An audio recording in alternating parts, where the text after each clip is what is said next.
আমাদের দুর্দশার কারণ একটাই, মাদ্রাসা অনেক বেড়েছে ভাই, মসজিদ অনেক বেড়েছে।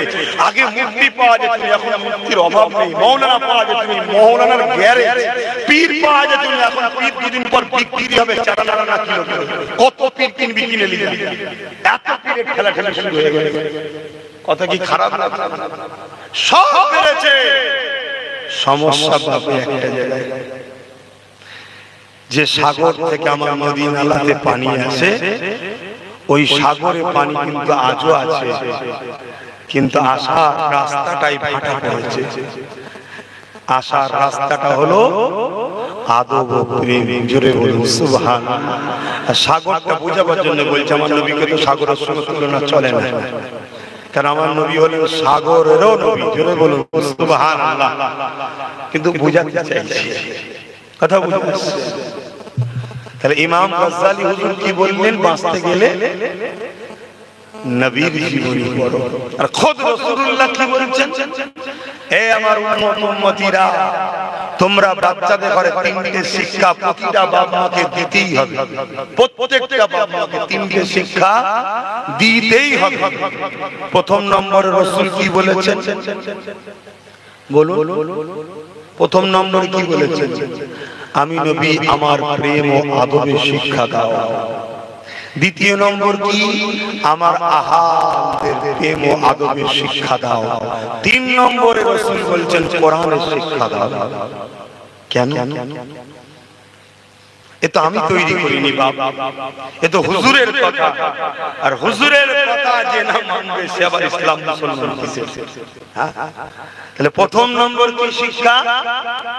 হুজুরের আদব ও প্রেম। দ্বিতীয় নম্বর হুজুরের আহালদের আদব ও প্রেম। তিন নম্বর কোরআনের শিক্ষা। আমার ক্ষুদ্র জ্ঞানে এসেছে, কোরআনের মতো পাওয়ারফুল জিনিসকে পাহাড়ের উপরে রাখলে পাহাড় চূর্ণ বিচূর্ণ হয়ে যেত। এই সিনাতে কোরআন রাখা চারটিখানি ব্যাপার নয়। এই সিনাকে মজবুত করতে গেলে নবীর প্রেম ও আহলে রাসূলদের প্রেম আদব ঢুকাও, তখন এই সিনা এত পাওয়ারফুল হবে, কোরআনের লোডকে রাখতে পারবে। জোরে বলুন সুবহানাল্লাহ। তাই হুজুর বলেছে, বাকি হুজুর আল্লাহ জানে, আল্লাহ ভালো। তাহলে ফাত্তাবিউনি, আগে যেন হুজুরের ইত্তেবা করা হয়। কিন্তু এখানে একটা মানে, এই ইত্তেবাকে নিয়ে, অনুসরণকে নিয়েও আমাদের সমাজে একটা বিভ্রান্ত আছে, যে আমরা হুজুরকে অনুসরণ তো করি, মহব্বত আদব করতে হবে কেন?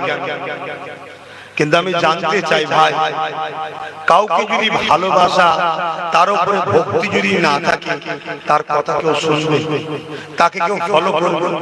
আপনার পাড়াতে আপনার আব্বার বয়স 60 বছর, 80 বছরের একটা পাড়ার মুরব্বি আপনাকে যদি রাত 12টার সময় ডাকে যে বাবা আমার বুকে ব্যথা হচ্ছে, ওষুধ এনে দে, আপনি গুরুত্ব দেবেন না। আর আপনার 60 বছরের বাপ, সে যদি ডাকে, বয়স কম, আপনি হাত ছাড়া ছাড়া বাস করলেও যাবেন। কেন? এটা আমার ভালোবাসা। কিছু ঢুকছে।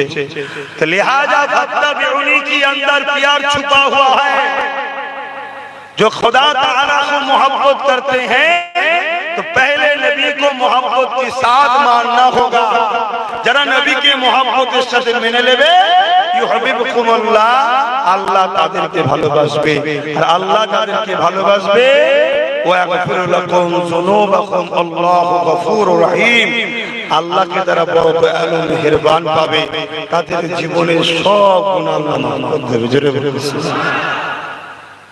আমার নবী বলেছেন, আমার সাহাবাদের পিছনে কথা বলবেন, কিন্তু বোঝাবার জন্য বলছি, যিকোনো এক সাহাবী নিজের কন্যাকে জ্যান্ত পুঁতে দিয়েছিল, তখন তিনি সাহাবী হননি। কিন্তু হুজুরের প্রেমে যখন হুজুরের কদমে এলো, আল্লাহ ওই গুনাহটাও মাফ করে দিয়েছে। জোরে বলুন সুবহানাল্লাহ। আজ আমরা বড় বিপদের সম্মুখীন রয়েছি। আমাদের জীবনে হাজারো অন্যায় রয়েছে, আমাদের জীবনে অনেক ভুল রয়েছে। এই জায়গা থেকে যদি আল্লাহ সাহায্য পেতে চায়, কামিয়াবি যদি হতে চায়, আল্লাহর পেয়ারাকে আমাদেরকে মহব্বত করতে হবে। এ যুবকেরা, তরুণীরা, বাপেরা, আমাদের রাসূলকে ফলো করতে হবে। কেন? আল্লাহ পাক জানিয়ে দিয়েছে, মা কালাম, আল্লাহ পাক জানিয়ে দিয়েছে, লাকাদ কানা লাকুম ফি রাসূলিল্লাহি উসওয়াতুন হাসানা। এ দুনিয়ার মানুষেরা, আমি আল্লাহ তোমাদের জন্য সবথেকে উত্তম মডেল করে মুহাম্মদ রাসূলকে পাঠিয়েছি। নামাজ পড়বে নবীকে দেখো, রোজা রাখবে নবীকে দেখো, হজ করবে নবীকে দেখো, সংসার করবে নবীকে দেখো। এক কথায় তোমার লাইফ স্টাইলটা কিভাবে হবে, দুনিয়ার অন্য কাউকে মডেল বানালে হবে না। তোমার জন্য একটাই মডেল, উসওয়াতুন মানে হচ্ছে মডেল, সেটা হলো মুহাম্মদ রাসূলুল্লাহ। এই তোমার ধর্মনীতি মুহাম্মদ রাসূলকে ফলো করে করতে হবে। তোমার সমাজনীতি, তোমার অর্থনীতি, তোমার সংসার নীতি, তোমার লাইফের প্রতিটা মুহূর্তে। কিন্তু আজকে দুঃখের বিষয়, আমরা গলা লম্বা লম্বা করে নবীর উম্মত দাবি করি। মসজিদ নবী আছে, মাদ্রাসায় নবী আছে, বাকি কোন জায়গাতে আমরা রাসূলুল্লাহকে ফলো করি না, কারবারও নবীকে অনুসরণ করি না, সংসার জীবনে নবীকে অনুসরণ করি না। অথচ আল্লাহ পাক জানিয়ে দিয়েছে তোমার টোটাল লাইফটাতে আমার রাসূলুল্লাহকে ফলো করতে হবে। তোমার ধর্মনীতি, তোমার সমাজনীতি, তোমার এডুকেশন নীতি, তোমার সম্প্রীতি নীতি, তোমার মানববন্ধন নীতি, এমনকি তোমার রাষ্ট্রনীতি বা রাজনীতি, এ তো মুহাম্মদ রাসূলকে মডেল বানাতে হবে। রাসূল ছাড়া অন্য কাউকে ফলো করে রাজনীতি করা, এটা উম্মতের জন্য ধ্বংসের কারণ ছাড়া কখনো নাজাত হতে পারে না। এবারে কারো প্রশ্ন জাগতে পারে, আমি তো গণতান্ত্রিক রাষ্ট্রে বাস করি, এই জায়গায় নবীকে কি করে মানব? ঢুকতে পারে না, পারে না। এটা আমাদের শুধুমাত্র আমাদের মধ্যে শয়তানি অসুয়াশা ছাড়া কিছু নেই। যদি এই গণতান্ত্রিক দেশে চোরেদের নীতি চলতে পারে, খুনিদের নীতি চলতে পারে, লুটেরাদের নীতি চলতে পারে, রেপের নীতি চলতে পারে, সমাজ বিরোধী নীতি চলতে পারে, সব নীতি যদি চলতে পারে, সর্বকালের সর্বশ্রেষ্ঠ সুলতান দোনো জাহানের বাদশাহ মুহাম্মদ রাসূলের নীতি চলবে না কেন? এটা তো আমাদের দুর্বলতা। আমার নবী কি নীতি শিখিয়েছে? আমার নবী যখন মক্কা থেকে ইয়াসরিব মদিনায় চলে গেলেন, মদিনায় গিয়ে নবী রাষ্ট্র কায়েম করলেন। একটু সংক্ষেপে বলছি, জেনে রাখা দরকার। কারণ আজ আমাদের মধ্যে একদল মুসলিম সেজে মুনাফিক ঢুকেছে। খারাপ নিলে হবে না। হাকিকা হযরত সালাউদ্দিন আইবি নাম শুনেছেন? কথা বলছেন না তো? 3000 আলেমকে কতল করেছিল। কত? জোরে বলবেন না? কতল করার পর আল্লাহ ওনার বয়স দিয়েছে বা যাবার সময় হয়েছে, উনি বিছানায় শুয়ে আল্লাহর কাছে কাঁদছেন, বলছে আল্লাহ আমাকে যদি আরো কিছুদিন হায়াত দিতেন, আপনার বান্দা বান্দীগুলোকে মুনাফিকের হাত থেকে বাঁচাতাম। আরো কিছু কতল বাকি রয়েছে। কি বুঝলেন? কত হাজার? 3000। আলেম দেখলে হবে না, মুফতি মৌলানা দেখলে হবে না, দাড়ি টুপি দেখলে হবে না, দেখতে হবে হুজুর আছে কিনা। নামাজ দেখে, রোজা দেখে, দাড়ি দেখে, টুপি দেখে, মসজিদ দেখে, মাদ্রাসা দেখে, কোরআন তেলাওয়াত করা দেখে, বড় বড় মসলা ফতোয়া দেখে নবী এই ঈমানদার চিনা যায় না। ঈমানদার চিনতে গেলে যেমন সোনা চিনতে গেলে কোষ্ঠী পাথর লাগে, ঈমানদার চিনতে গেলে মুহাম্মদুর রাসূল লাগে। জোরে বলুন সুবহানাল্লাহ। আর না আবু বকর সিদ্দিক তো নামাজ পড়েছে, আব্দুল্লাহ ইবনে উবাই নামাজ পড়ে না। আবু বকর সিদ্দিক নবীর হাতে হাত দিয়েছে, আব্দুল্লাহ ইবনে উবাইও দেয়নি। আমার কথা কি আপনারা নজর হচ্ছেন? আমি ব্যক্তিগত কারো উপরে রাগ মিটাচ্ছি না। আপনারা আমার নবীর উম্মত, আমার নবীর উম্মতদের বাঁচাবার জন্য বলবো না। চাষ করেছেন 1 বিঘে, কিছু আগাছা বেঁচে গেছে, ওগুলো কি নিরন দিতে হয় না? আহারে মরে যাবে রে, থাক থাক থাক, আপনার লাভ হবে না লস হবে? এই নিরানো হয়নি, বাগানে সব নম্বর গাছ গজিয়ে গেছে, এজন্য সব শেষ। আমরা এজন্য শেষ। হয়তো অনেকে ভাবছেন হুজুরের দোয়া কাবলে বলবেন না। 10 বছর ধরে বলছি ভাই, আমি 10 বছর আমার ক্যাসেট শুনেন আপনারা, 10 বছর ধরে বলছি 10 বছর আগে থেকে সতর্ক করছি, ওয়াকাফ যাচ্ছে, জলদি করে ধর, ওয়াকাফ যাচ্ছে ধর, তোদের মসজিদ তোদের থাকবে না, তোদের কবরস্থান তোদের থাকবে না, তোরা তোদের মাহবুবকে পুরাতে হবে, কবর দিতে পারবি না, মসজিদে যাবি AK-47 দাঁড়িয়ে থাকবে, পাছা লাল করে 10 বছর ধরে বুঝাচ্ছি। নিরীহ ছেলেরা বুঝলো, একদল নামদারি আলেম উলামা আমার পিছনে কম সমালোচনা করেছে, গালি গালাজ দালাল বাপ মা কি না বলেছে।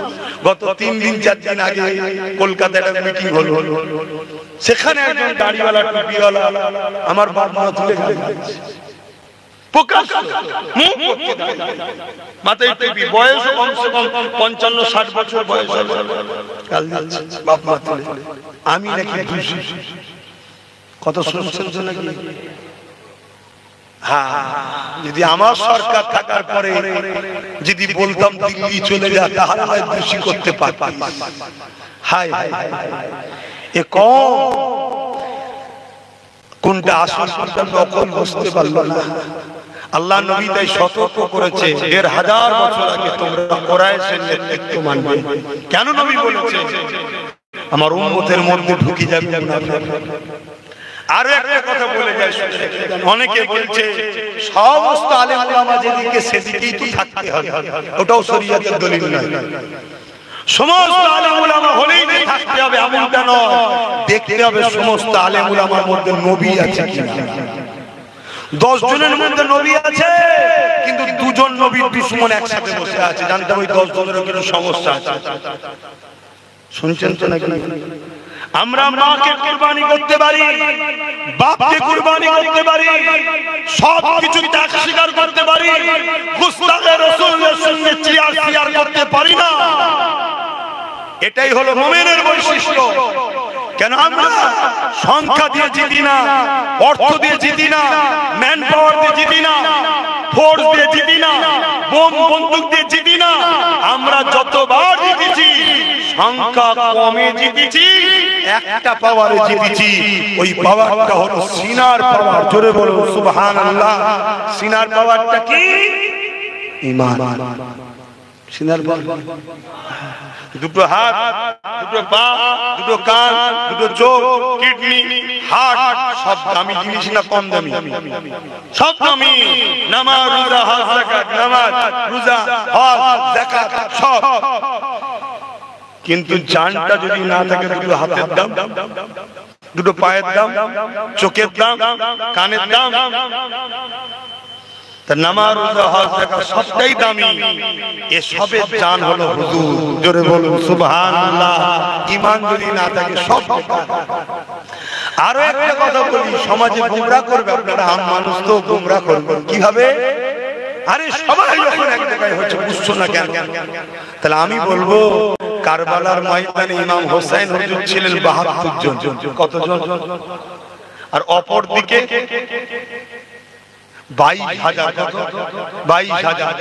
22,000-এর মধ্যে আলেম কত জানেন? আলেম ছিল 7,000, মুফতি কত? 3,000, হাফেজে কোরআন কত? 3,000, সব মিলিয়ে 13,000। কি 22,000 কে হক বলবেন? কথা বলছে না তো। আগে দেখুন হুজুর আছে কিনা। আল্লাহর রহমত ছাড়া বাঁচা, একটু বলবেন না? আল্লাহর রহমত ছাড়া বাঁচা, আল্লাহর রহমত ছাড়া কামিয়াবি, আল্লাহর রহমত ছাড়া সাকসেসফুল। আল্লাহর রহমতটা কি? এইটাই তো বুঝলাম না। আল্লাহ পাক সূরা আম্বিয়ার মধ্যে জানিয়ে দিলেন, ওমা আরসালনাকা ইল্লা রাহমাতাল লিল আলামিন। এ দুনিয়া মানুষেরা, আমি আমার হাবিবকে তামাম আলমের জন্য আমার রহমত বানিয়েছি। আমি আল্লাহ দয়ালু, আমি আল্লাহ রহমত বানিয়েছি। অর্থাৎ আল্লাহ রহমত ছাড়া বাঁচা যাবে না, নবী ছাড়া বাঁচা যাবে না। আল্লাহ রহমত ছাড়া কামিয়াব নাই, তার মানে নবী ছাড়া কামিয়াব নাই। যাদের দিলে নবী ছিল সংখ্যা 13 হতে পারে, কামিয়াবি তাদের হয়েছে যাদের দিলে নবী ছিল সংখ্যা হয়তো একজন ছিল মঈনুদ্দিন আজমিরি, কামিয়াবি তিনার হয়েছে যাদের দিলে নবী ছিল হয়তো হতভাগা আকবর ভারতের রাজা ছিল তখন বিশাল ভারত, কামিয়াবি কিন্তু মুজাদ্দিদ আল-ফিসানি হয়েছে। মনে রাখবেন কামিয়াবির মূল রহস্য হলো মুহাম্মদ রাসূলের আদব প্রেম। এই যুবকেরা তরুণীরা বাপেরা আর যাদের নবীর প্রেম আদব সত্যিকারের থাকবে তাকে নামাজের জন্য ডাকতে লাগে না, রোজার জন্য ডাকতে লাগে না। এই সম্বন্ধে একটা ছোট্ট কথা বলি, একটা ব্যক্তি আমার নবীর দরবারে আসলে ইয়া রাসূলুল্লাহ হাবিবাল্লাহ আমি আপনাকে রাসূল বলে মেনে নেব, আল্লাহর উপর ঈমান আনবো, তবে 5 ওয়াক্ত নামাজ পড়বো না, আমি মাত্র 3 ওয়াক্ত পড়বো, 2 ওয়াক্ত পড়তে পারবো না, আমি 3 ওয়াক্ত পড়বো। আল্লাহ নবী মুচকে এসে উঠলেন, সাহাবা ভর্তি মজলিস। আল্লাহ নবী কি বললেন? ঠিক আছে বাবা তুমি 3 ওয়াক্তই পড়বে, আসো কলেমা খানা পড়ে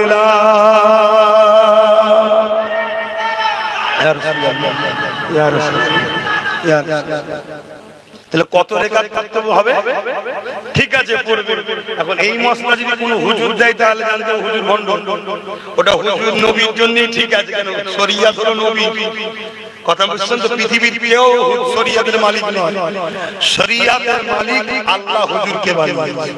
আর হাতটাকে এটাও শুনে রাখে যত নবীরা এসেছে সমস্ত নবীরা মুহাম্মদ রাসূলের প্রশংসা গুণগান ও আশিক ছিল। জোরে বলুন সুবহানাল্লাহ। কেন না সূরা বাকারার মধ্যে আল্লাহ ওয়া ইয আখাযাল্লাহু মিসা, আমি হাফেজ এমনি সব বলতে পারবো না, ওখানে আমাদের ফুরফুরা শরীফের মানুষ হয়ে গেছে, উনি বাকি বলতে পারবেন। কথা বুঝে আসছে, সব সময় স্মরণ থাকে না। তারপরে এখন যা চাপ টেনশনে ঘুরছি আরো সব স্মরণ হয়ে গেছে।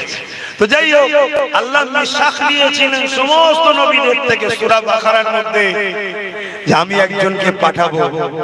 সমস্ত নবীদের বলছে তোমাদেরকে আমি কিতাব দেব, হিকমত দেব, সম্মানিত করব, তোমরা আমার মনোনীত রাসূল হবে, কিন্তু আমি একজনকে পাঠাবো যিনি আমার হাবিব হবে, বন্ধু হবে। নবীদেরকে কি বলছে শুনেন, তুমি আমি কোথাকারের কে? আব্বাস সিদ্দিকী লিখে দেখে যা দাদা হুজুরের আওলাদ, নবীদেরকে বলছে দাদা হুজুরের আওলাদ দেখাচ্ছে। নবীদেরকে বলছে আমি যখন পাঠাবো আমার বন্ধুকে, তোমরা তোমাদের সব কিতাব হিকমত সব রেখে দিয়ে নেতৃত্ব ছেড়ে দিয়ে শাসন গদি থেকে ছেড়ে আমার বন্ধুকে রাসূল বলে মেনে নিয়ে তার নেতৃত্বে তার গোলামি করবে। কি বলো শুনছেন? রূহের জগতে মিশাক লিখছে আল্লাহ, শুধু সেখানে নবীরা আছে, আলাদা রূহ নেই, সব ভিআইপি রূহ। নবী রাসূলদের সমস্ত নবী রাসূলরা বলেছিলেন ক্বালা নাম, জি আল্লাহ আমরা স্বীকার করছি এবং তিনার উপরে ঈমান আনছি। আল্লাহ বললেন তোমাদের এই কথার উপরে আমি আল্লাহ সাক্ষী রইলাম। জোরে বলুন সুবহানাল্লাহ।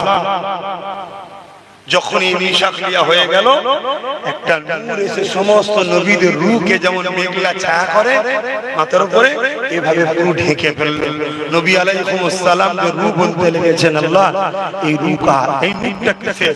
আল্লাহ বললেন জিনার উপরে তোমরা ঈমান আনলে ইনি হলো আমার সেই মাহবুব প্যারা মুহাম্মদ রাসূল। জোরে বলুন সুবহানাল্লাহ। আজকে সেই নবী আমাদের দিলে কোন? পুরো পৃথিবী অবাক হয়ে দেখতে লেগেছে, পুরো পৃথিবী রিসার্চ করে দেখতে লেগেছে। পাওয়ার আমাদের হাতে, মিসাইল আমাদের হাতে, বোম বন্দুক আমাদের হাতে, রাজ ক্ষমতা আমাদের হাতে, তারপর মুস্তাফার গোলামগুলোকে মিটানো যায় না। একদিকে মিটায় আর একদিকে কোটি কোটি বেড়ে যায়। এ যুবকেরা তরুণেরা, এই যে আজকে আমাদের অকাপকে লুটে নেওয়া হলো, ইসলামকে মুছার একটা ষড়যন্ত্র, মুসলমানকে মিটিয়ে দিবার একটা ষড়যন্ত্র। এই ষড়যন্ত্র নতুন নয়, এর আগে অনেকবার হয়েছে।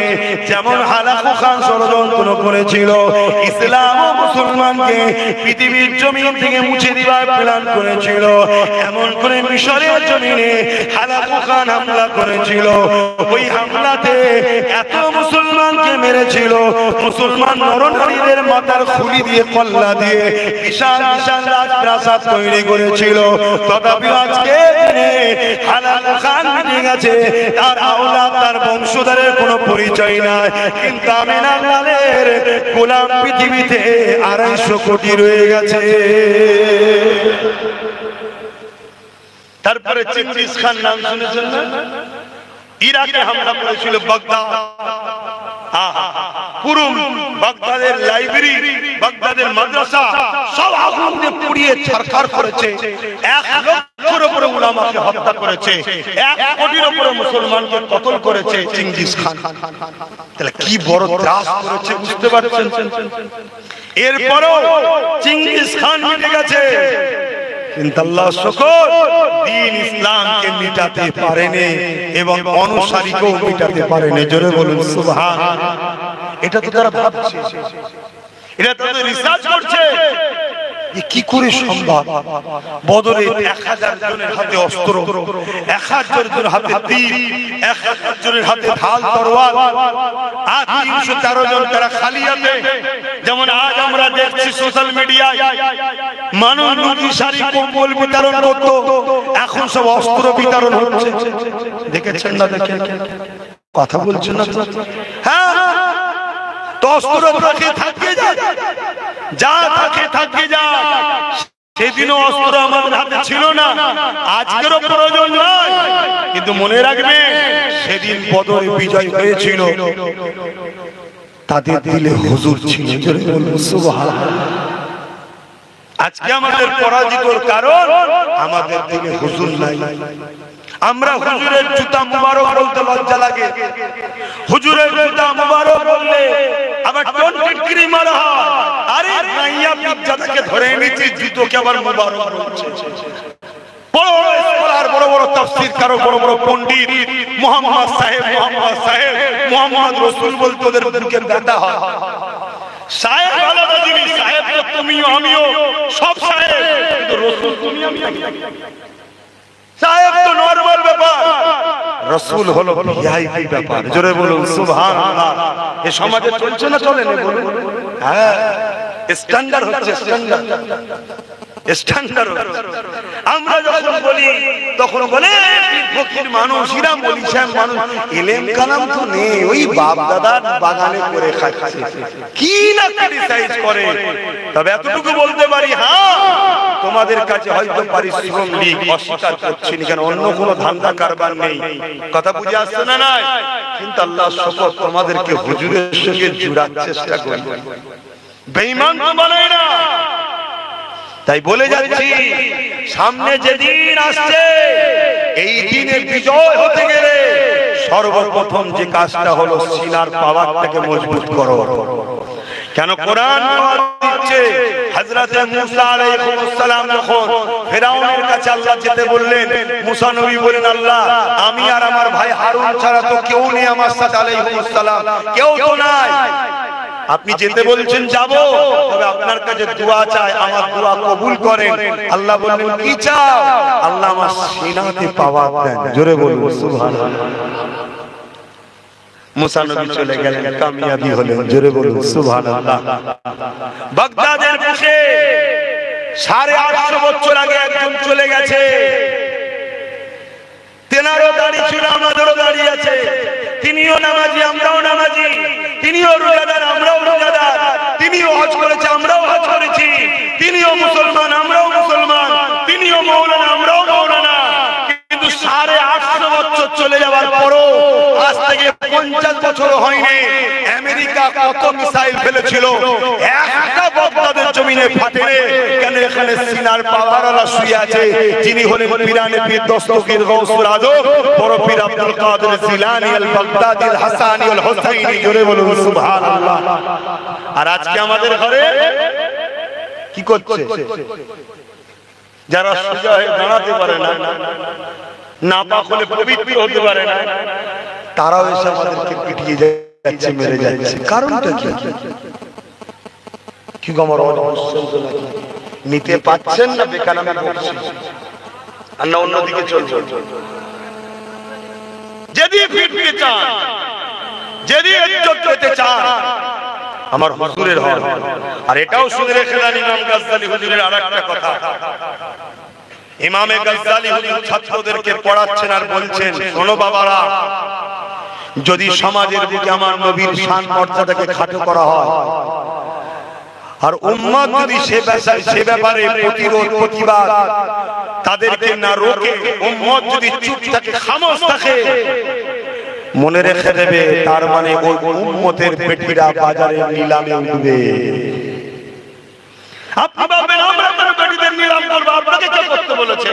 আপনাকে মেরে আপনার পেটিকে বাজারে বিক্রি করা হবে, আপনাকে খুন করে আপনার পরিবারকে বাজারে তোলা হবে, আপনাকে মেরে আপনার মাকে পরিবারকে বাজারে বিক্রি করা হবে যদি হুজুরের মুস্তাকি থেকে চুপ থাকা হয়। এটা আল্লাহর পক্ষ থেকে শাস্তি। আমরা ওয়াদা করেছি আল্লাহর কাছে, আমানতু বিল্লাহি ওয়া মালাইকাতিহি ওয়া কুতুবিহি ওয়া রাসূলিহি। রাসূলের সরদার হলো মুহাম্মদ সাল্লাল্লাহু আলাইহি ওয়াসাল্লাম। আজকে আমাদের চোখের সামনে নবীকে ছোট করা হচ্ছে না, কথা বলে। আরে প্যান্ট শার্ট পরা দাড়ি চাচা অন্য ধর্মে সে অপরাধ করছে, তারও যেমন কন্ডেম করা দরকার, কিন্তু দাড়ি টুপি দিয়ে মৌলানা বক্তা মুফতি সেজে আমার নবীকেও ছোট করছে না, করে না। এমনও সমাজে কথা জানা শোনা যায় যে আমার নবীরও ভুল ছিল, নাউজুবিল্লাহ বলবেন না, মানে এটাও আমরা জানি না কোন জায়গায় নাউজুবিল্লাহ বলতে হয়, কোন জায়গায় সুবহানাল্লাহ, কোন জায়গায় আলহামদুলিল্লাহ, এটাও জানি না। হায় আমরা কোথায় চলে গেলাম। এই উম্মতেরই একটা উম্মত সালাউদ্দিন আইয়ুবী তার নাম, বয়সটা 7 বছর। কত? 7 বছর। বাজারে গেছে চাচার সাথে, মন দিয়ে শুনে, এই উম্মতই আমরা যে উম্মত, বয়স 7 বছর বা 9 বছর কি দেবে, আমি 9 বছরতে ধরলাম, যাও বাজারে গেছে কি কিনতে? মসজিদের মেহরাব কিনতে। ওই সময়ে ফার্নিচার মিস্ত্রি, যেটা বুঝবেন আপনারা, খুব সুন্দর কারিকার্য একটা ফার্নিচার তৈরি করেছে, যাকে দূর দূর দেশ থেকে লোক দেখতে এসেছে, সুন্দর বানিয়েছে। এই 9 বছরের বাচ্চা সালাউদ্দিন চাচার সাথে গিয়ে বলছে দোকানদারকে, চাচাকে বলছে, চাচা এই মেহরাবটা পছন্দ হয়েছে, এটাকে কিনে নিয়ে চলুন আমাদের মসজিদে রাখবো। দোকানদার বলছে, বাবা ছেলে, বাবা ভালো, এটা বিক্রি না, এটা গিফটের জন্য তৈরি করেছে, আমি গিফট করব। হালকা বয়সে সালাউদ্দিন বলছে, আমাকে গিফট করুন না, আমি মসজিদেই তো রাখবো। দোকানদার চোখ ভরা পানি নিয়ে বলেছে, এটা কাকে গিফট করব, এটা আমি তৈরি করেছি মসজিদে আকসাতে লাগাবো বলে। জোরে বলুন সুবহানাল্লাহ। তখন মসজিদে আকসা কাদের দখলে? সেলিবিয়াদের দখলে। মসজিদে আকসার একটা গুরুত্ব আছে, আপনারা জানেন কি জানেন না, বরকত। মসজিদে আকসা যার কবজায় থেকে পৃথিবীতে তারা রাজ করে। এই মসজিদে আকসাকে আল্লাহ বারবার মুসলমান ও ইসলামের হাতে দিয়েছে। যখনই মসজিদে আকসার চতুর্দিকে মুসলমান যারা থাকে, আস্তে আস্তে পাপাচারে, লোভ লালসায় জড়িয়েছে, হিংসা জুলুমে জড়িয়েছে, তখনই জালি হুকুমাতদের পেটিয়ে তাদের হাত থেকে কেড়ে নিয়েছে। আবার তাদের মধ্যে গুটি কতক যারা ছিল, তারা তওবা করে কাটাকাটি করেছে, আবার ইমানদার লিডার পাঠিয়ে তাদের নেতৃত্বে আবার মসজিদ আকসাকে আল্লাহ উদ্ধার করিয়েছে। জোরে বলুন সুবহানাল্লাহ। কখনো সুলাইমান নবী, কখনো দাউদ নবী, কখনো ইউসুফ বিন নূহ আলাইহিস সালামের নেতৃত্বে, কখনো ফারুক আজমের নেতৃত্বে, আর একবার এই 9 বছরের বালক সালাউদ্দিন আইয়ুবী যখন, তখন সেলিবিয়ারা দখল করে রেখেছিল মসজিদ আকসাকে। ওই সময়তে ওই 9 বছরের বালক সালাউদ্দিন আইয়ুবী কথা শোনার পরে দোকানদারকে কি বলছে জানেন? দোকানদারকে বলছে, ইনশাআল্লাহ আপনি রেখে দিন, মসজিদে আকসা দখল করে এটা আমি গিয়ে লাগাবো। জোরে বলুন সুবহানাল্লাহ। আর আমাদের 9 বছর ছেড়ে দেন, আমাদের 30-40 বছর পর্যন্ত রাত জেগে জেগে পাবজি গেম খেলছে, এদের হিসি নেই, জাকামি দিন এদের অস্তিত্ব মিটে যাচ্ছে, এদের হুঁশ নাই। তাহলে আমরা মিটবো না তো কারা মিটবে? তবে এখানে একটা কথা বলবো, চ্যালেঞ্জ দিয়ে বলছি, ইসলামকে যারা মিটাতে চেয়েছে তারা মিটে গেছে, ইসলাম মিটেনি, মিটবে না। জোরে বলুন সুবহানাল্লাহ। কিন্তু আমাদের গাফলতির ফল আল্লাহ আমাদেরকে কোটি কোটি মুসলমানকে জালিমদের হাতে কতল করে দিল। কেন? আমরা নামে তাল ঘটি দেবে না, আমরা নামে তাল পুকু, আমরা বেঈমান নেতার জন্য বোম বন্দুক বার করি, মা বাবার জন্য মারপিট করি, সামান্য একটা জায়গার জন্য নিজের মায়ের পেটের ভাইয়ের নামে কেস করি। আর মুস্তাফা জানের রহমতের বেলায় যখন কোনো প্রতিবাদ হয় সেই সকল আলেম উলামাদের বিরোধী করে, তাদেরকে দাওয়াত করে আবার খানা খাওয়ায়, তাদের শুনে শুনে তাদের মাহফিলে গিয়ে আবার শুনি আমরা, সেই উম্মত আমরা। আল্লাহ আমাদেরকে ধ্বংস করবে না? হ্যাঁ, কি গো আমার মাথায় বেজার হচ্ছে? কারো ধারণা যেতে পারে? দেখুন, বলুন, লাইন ঘুরিয়ে দিচ্ছি, অসুবিধা নেই। হ্যাঁ, আরে অনেকে বলে আমি নামাজ পড়ি তো, আমি রোজা রাখি তো, আমি তো হজ করি, আমার মুখে দাঁড়িয়ে আছে, আমি আলেম, আমি মুফতি, আমি কোরআন তেলাওয়াত করি। আপনি জানেন না 72টা দলে নামাজ থাকবে, রোজা থাকবে, দাড়ি থাকবে, টুপি থাকবে, নবী বলতে তারপরেও জাহান্নামে যাবে? জানেন না? সাহাবারা জিজ্ঞেস করছেন, হুজুর কারণ কি? আল্লাহ নবী বললেন, তাদের অন্তরে আমি নবী আমার হাইয়া থাকবে না, আদব থাকবে না, তারা আমার উপরে বুকস রাখবে, গুস্তাখি রাখবে, তারা আমাকে খুলে খুলে উম্মতকে শিখাতে চাইবে না। প্রত্যেকটা মুহাল্লা, মসজিদে, ওয়াজে, প্রতিটা খানকাতে, মাদ্রাসাতে আমার মনে হয় প্রত্যেককে নবী খুলে খুলে শোনানো দরকার। কারণ নবী হলো প্রকৃত কোরআনের বাস্তব। জোরে বলুন সুবহানাল্লাহ। আম্মা জান আয়েশা সিদ্দিকা রাদিয়াল্লাহু তাআলা আনহাকে সাহাবারা জিজ্ঞেস করছেন, হুজুর আমাদের নবী কেমন ছিল? মন দিয়ে শুনছেন? সাহাবা হুজুররা বলছে আমাদের নবী কেমন ছিল? যিনারা 24 ঘন্টা হুজুরের কাছে থাকা পছন্দ করে, সব সময় হুজুরের কদমের গোড়ায় বসে থাকে, হুজুরের সাথে জিহাদে, হুজুরের সাথে নামাজে, হুজুরের সাথে হজে, হুজুরের সাথে সফরে, হুজুরের সাথে রোজায়, হুজুরের সাথে কোরআন তেলাওয়াতে, দ্বীনি শিক্ষায়, সব জায়গায় যারা থাকতো হুজুরের সাথে, তারা বলছে আম্মা জানকে পর্দার আড়াল থেকে, আম্মা আমাদের হুজুর কেমন ছিল? আম্মা জান কি বলছে? তাহলে সাহাবা হুজুররা হুজুর কেমন ছিল বুঝতে পারছে না, আর আমাদের মুফতি বলছে হুজুর চিনে ফেলেছি, হুজুর তো আমাদের মতো ছিল। বলে না, বলে না? হাই রে দুঃখ, হাই রে কপাল, এগুলোকে সব ইসলামের দুশমনরা আমাদের মধ্যে প্রজেক্ট করেছে। ঢাকা মতো শহরেতে 19 বছর নামাজ পড়াচ্ছে একজন ইমাম সাহেব, দেখেছেন কি জানি না, মুখ ভর্তি দাড়ি, কথা বুঝে 19 বছর নামাজ পড়াচ্ছে। 19 বছর পর ধরা পড়লো সে একজন খ্রিস্টানের চর, সে খ্রিস্টান। মুসলিম ঘরের ছেলেদের ঘরে বন্ধুত্ব করে করে আস্তে আস্তে লা ইলাহা ইল্লাল্লাহ মুহাম্মদ রাসূলুল্লাহর পরে বলছে ঈসা রূহুল্লাহ, এই কলেমাটা শিখাচ্ছে আস্তে আস্তে। শুনছেন?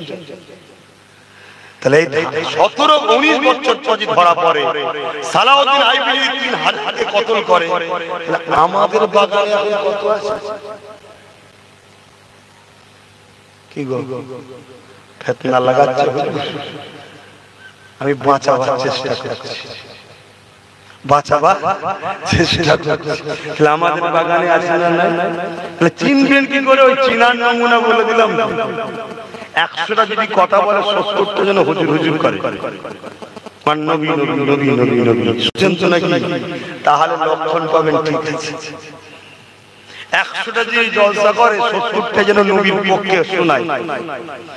ইজি বলেন, তুমি মন করা না, মন করো না, কোরআনের কথা, কোরআন হলো না, কোরআনে দেখো না কয়েক ভাবে আল্লাহ বান্দাদের ঘরে ডেকেছে। ইয়া আইয়ুহান নাস, কথা বুঝা আছে? ইয়া আহল কিতাব, আবার ইয়া আইয়ুহাল্লাযীনা আমানু। ইয়া আইয়ুহান নাস মানে সর্ব ধর্মের মানুষ তার মধ্যে আছে। হে মনুষ্য জাতি, হে আহলে কিতাব, তার মানে আরো যারা আসমানি কিতাব এসেছে তাদের উপরে, অন্যান্য নবীদের উপরে, উম্মতদের উপরে এসেছে, তাদেরকে লক্ষ্য করে বলছে আমার নবীকে মেনে নাও। আর ঈমানদারকে লক্ষ্য করে কি বলছে? আইয়ুহাল্লাযীনা আমানু, হে ঈমানদারেরা। আর যখনই আল্লাহ বলেছে হে ঈমানদারেরা, তখনই আল্লাহ বলছে আমার নবী এমন ছিল, আমার নবী এই ছিল, আমার নবীকে এত ভালোবাসি, আমার নবীকে এত সম্মান। আল্লাহ নবীর গুণগান গাইছে। জোরে বলুন সুবহানাল্লাহ, আরো জোরে বলুন সুবহানাল্লাহ। মসজিদে তো ইমানদার থাকে, ইমামও তো ইমানদার, ওয়াজে তো ইমানদার থাকে, আর মৌলভী সাহেবও তো ইমানদার, মাদ্রাসায় তো ইমানদার থাকে, উস্তাদও তো ইমানদার।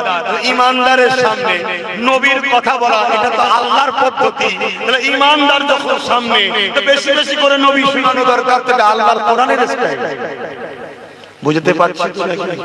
এই লক্ষণ যদি পান জানবেন ভুল মানুষের জীবনে থাকবে ভাই, কিন্তু হুজুর আছে, আর হুজুর যার মধ্যে আছে, আজকে যদি সে বিখ্যাত পাপীও হয়, হুজুর থাকার বরকতে ওকে আল্লাহ কিন্তু জান্নাত যাবার উপযুক্ত বানিয়ে তুলে নিয়ে যাবে। বললেন না সুবহানাল্লাহ? সবাই বললেন না সুবহানাল্লাহ? আর হুজুর যদি না থাকে, আব্দুল্লাহ ইবনে উবাইয়ের মতো বড় দাড়ি, বড় পাগড়ি, হুজুরের পেছনে দাঁড়িয়ে নামাজ পড়তো, সিদ্দিক আকবর কেউ দাঁড়াতে দিত না। হুজুর ইমাম, ঠিক সোজাসুজি আব্দুল্লাহ ইবনে উবাই। আবার কত বড় বদমাইশ, যখন হুজুর মদিনার নববীতে ঢুকতো, সাহাবারা সব বসে আছে, হুজুর আসবে নামাজ হবে, ও দাঁড়িয়ে তো, এই সাবধান হও, সাবধান হও, আল্লাহর রাসূল আসছে, বিয়াদবি না হয়। শুনছেন? আবার কি করতো? হুজুরের সঙ্গে জিহাদে গেছে, হুজুরের সঙ্গে হজে গেছে, হুজুরের সঙ্গে বসে দিন, হুজুরের মুখ থেকে দিন শুকেছে, কিন্তু আল্লাহর কোরআন তাকে বলছে সবথেকে নিকৃষ্ট জাহান্নামে। কেন? ও ছিল হুজুরের আস্তানের ভেতরে ঢুকে। যেই আব্বাজান আয়েশা হুজুরের ব্যাপারে মুনাফিকরা একটা কথা বলেছিল, পুরো মদিনার বাজারে আব্দুল্লাহ ইবনে উবাই ছড়িয়েছিল। এই সুযোগ কিছু কিছু মুনাফিক মুসলমান আমাদের লিডারকে দাসে যে বসে আছে, শুধু কখন আমরা বিপদে পড়ব, যেই আমরা বিপদে পড়েছি অমনি বলছে দিল্লি চলে যাও। বলছে না? বলেন। এসব মুনাফিক গাদ্দার, সব মুনাফিক গাদ্দার। আরো কত আস্তানের মধ্যে ঢুকে আছে জানো? আজকে তো দেখলাম হাফ প্যান্ট পরা ইমাম সাহেব, দেখলাম হাফ প্যান্ট পরা ইমাম সাহেব, দাড়ি পান চাচা ইমাম সাহেব। তবে যে ইমামগুলো এই ধোঁকাবাজকে চিনতে পেরে তাকে সাড়া দেয়নি, তাদেরকে আমার পক্ষ থেকে আন্তরিক শুভেচ্ছা জানাচ্ছি। যাক, আল্লাহ দেরি হলো, হয়তো পরিবর্তন আমার জাতি হচ্ছে, আল্লাহ কবুল করুন, আল্লাহুম্মা আমিন। আবার কয়েকজন গিয়েছিল, গিয়ে তার ভেতরে কি হয়ে গেছে মেসেজটা বাইরে বার করেছে, তাদেরকেও ধন্যবাদ জানাই। হয়তো চাপে পড়ে গেছিস ভাই, কিন্তু ভালো মেসেজ গুলো দিয়েছিস। কেন আমরা দেখলাম মহিলা ইমাম, মহিলা ইমাম কোন মসজিদের ইমাম আমি জানি না, হাফ প্যান্ট পরা ইমাম, দাড়িটা প্যান্ট শার্ট পরা ইমাম। কি হচ্ছে? ধর্মটাকে নিয়ে হাসছে, ধর্মটাকে নিয়ে কি নাটক হচ্ছে বুঝতে পারছেন না? আমার নবী কত কষ্ট করে এই দিনটাকে এনেছে, আর সেই দিনটাকে নিয়ে কি হচ্ছে? আল্লাহ ছেড়ে দেবে? হ্যাঁ, গাছের বিন আল্লাহর বিনা হুকুমে গাছের পাতা লড়তে পারে? একটু সবাই সাড়া দেন, লড়তে পারে? তাহলে আল্লাহর বিনা হুকুমে যদি গাছের পাতা না লড়তে পারে, এত বড় ভারতবর্ষে কে প্রধানমন্ত্রী হবে আল্লাহর বিনা হুকুম হয়ে গেছে? ফেরাউন কিন্তু আল্লাহই বসিয়েছিল, নমরুদ কিন্তু আল্লাহই বসিয়েছিল, সাদ্দাতকে তো আল্লাহই বসিয়েছিল, আবু জেহেলকে তো রাজ ক্ষমতা আল্লাহই দিয়েছিল। দুটো কারণ, মুমিনের ঈমানকে টেস্ট নেবে, মুমিনের মাকানকে আল্লাহ বাড়াবে। জোরে বলুন সুবহানাল্লাহ। মুমিন তো সে আবু জেহেলের হাতের মধ্যে থাকার পরও পাথর বলেছিল, আবু জেহেল তুই মিথ্যাবাদী, মুহাম্মদ রাসূল তার সত্যবাদী। জোরে বলুন সুবহানাল্লাহ। এটা তো মুমিন, যে কোনো জায়গায় থাকি না কেন, মুহাম্মদ রাসূলের ইজ্জতের ব্যাপার যখন হবে, কোন দেশে কার হাতে কে ক্ষমতায়, কত ক্ষমতা, ওসব দেখলে হবে না, হুজুরের পক্ষে সাক্ষী দিতে হবে। এটাই হলো মুমিনের বৈশিষ্ট্য। জোরে বলুন সুবহানাল্লাহ। কামানের সামনে, অস্ত্রের সামনে, বুলেটের সামনে, তরোয়ালের তলাতেও মুমিন মুহাম্মদ রাসূলের পক্ষে গুণ গাইবে। কেন? মুমিন জানে তুই বোম দেখাচ্ছিস, বন্দুক দেখাচ্ছিস, মুমিন কিন্তু কামানের সামনে আল্লাহর জান্নাত দেখতে পাবে। বলুন সুবহানাল্লাহ। তো ভাইরা আমার, তাহলে আজকে সেই জায়গায় জালিম কে আল্লাহ বসায় দুটো কারণে। এক, আল্লাহ কোরআনে বলছেন সূরা বাকারাতে, তোমরা আমি ও আমার হাবিবকে যখন ভুলে অন্যদের গুণগান গাইবে, অন্যদের ফায়দা পৌঁছাবে, অন্যদের উপকার করবে, আমি আল্লাহ তখন জালিম হুকুমত বসিয়ে তোমাদেরকে টাইট দেবো তার হাতে। শুনছেন তো নাকি? আমরা ভুল করেছি না? তার পাওনা পাচ্ছি, কিছু করেন না। এবারে ঝড় এলে 100টা পাকা আম পড়লে একটা দুটো কাঁচাও তো পড়ে না, হ্যাঁ? একটা দুটো ভালো যাবে, ভালো যাওয়াটা হলো পরীক্ষা, তার জন্য সে শহীদ হবে, তার মাকাম বাড়বে, আর পাকা গুলো পেকে যাওয়ার জন্য মরণ হয়েছে। কি গো আব্বা জানে রাত করবে না? আর দাওয়াতের খবর শুনলে আসবেন, সবাই তো চুপচাপ। কি করবো বলেন না? রোগটা তো আর কি বলে ডায়রিয়া বা কি বলে জ্বর সর্দির ব্যাপার না, রোগ তো ক্যান্সারের থেকে মারাত্মক। এখন কেমো ছাড়ার উপায় কি? মার কেমো, তবে দাঁড়িয়ে চুল থাকে থাকবে না, যে মানুষটা তো বাঁচবে, তাই কড়া কড়া বলতে হচ্ছে। কি করবো? কিন্তু আমি কিছু ভুল বলছি, ব্যাস কথা ক্লিয়ার, তাহলে তো ক্লিয়ার। বাপেরা, নওজোয়ানেরা মন দিয়ে শোনো, এই নববছরে সালাউদ্দিন বড় হয়ে গিয়ে সালাউদ্দিন আইবি হয়ে গেলেন। একদিন তিনি 12,000 সৈন্য নিয়ে আল্লাহর মসজিদে আকসাকে উদ্ধার করার জন্য এগিয়ে চললেন। কোন জিনিস যদি বেদখল হয়ে যায় সঙ্গে সঙ্গে হয় না রে বাবা, তার জন্য প্ল্যান পরিকল্পনা তৈরি করতে হয়। তাই আমাদের প্ল্যান পরিকল্পনা তৈরি করতে হবে। যেমন কাবা শরীফটা দখল করে নিয়েছিল, আমার নবী পাক প্ল্যান পরিকল্পনা তৈরি করে আবার ওই কাবা জমিনে ফিরে এলো। একটা কাউকে চড় মারতে হয়নি। পৃথিবীর ইতিহাসে এই বিজয় দ্বিতীয় দেখাতে পারবেন না, যেটা আমার রাসূলুল্লাহ রাহমাতাল লিল আলামিন আল্লাহর কাবাকে বিজয় করেছিল। একটা কাউকে চড় মারতে হয়নি। দয়া মমতা আখলাক দেখিয়ে আল্লাহ নবী বিজয় করে নিয়েছিল। আমাদের কোন নবীর আখলাক দেখাতে হবে, সেই আদর্শ দেখাতে হবে।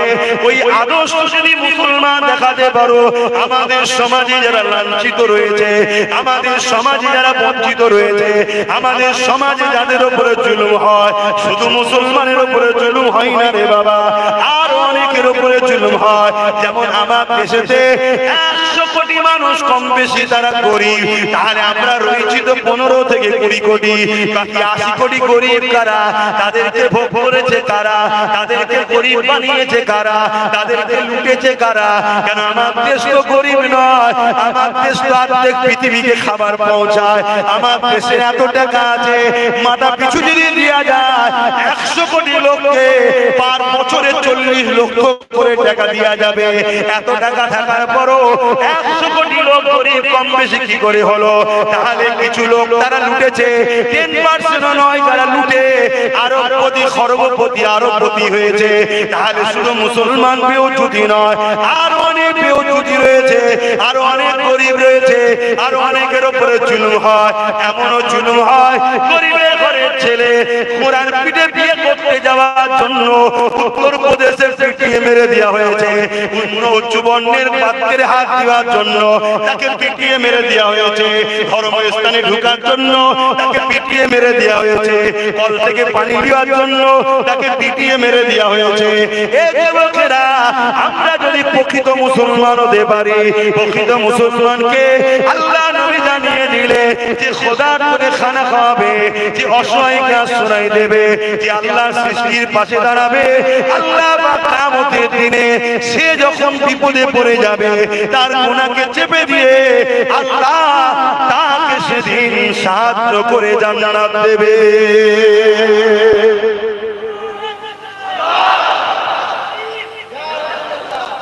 ইয়া রাসূলুল্লাহ, আল্লাহু আকবার। কথা বুঝে আসছে বাপজানেরা? তাহলে আমরা আমাদের প্রতিবেশী কারা গরিব আছে দেখা দরকার আছে না? যদি মুসলমান না হয় তাও তার পাশে দাঁড়ানোর দরকার আছে না নাই? যদি খোদার তো যে কোনো ধর্মের হয় দাঁড়ানোর দরকার আছে না নাই? কেউ যদি বিপদে পড়ে অন্য ধর্মের লোক তার পাশেও দাঁড়ানোর দরকার আছে না নাই? এটা কি ইসলাম না?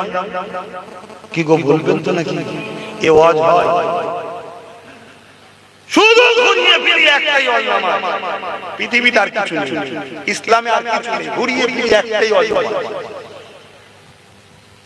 এই নামাজ পড়লে গুনাহ না পড়লে গুনাহ?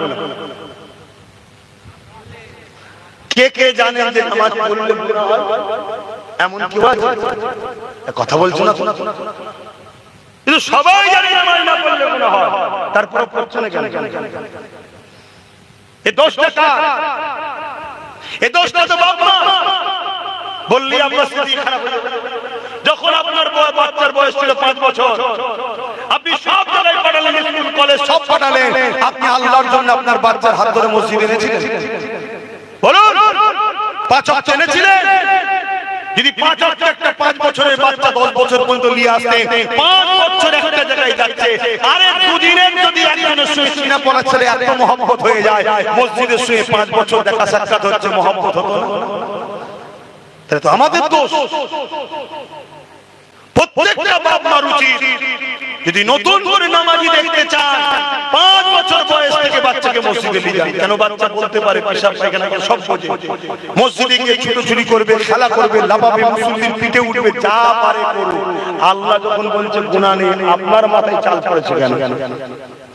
এই যে যাতায়াত হবে, যাতায়াত হবে, যাতায়াত হবে, আল্লাহর ঘরের সঙ্গে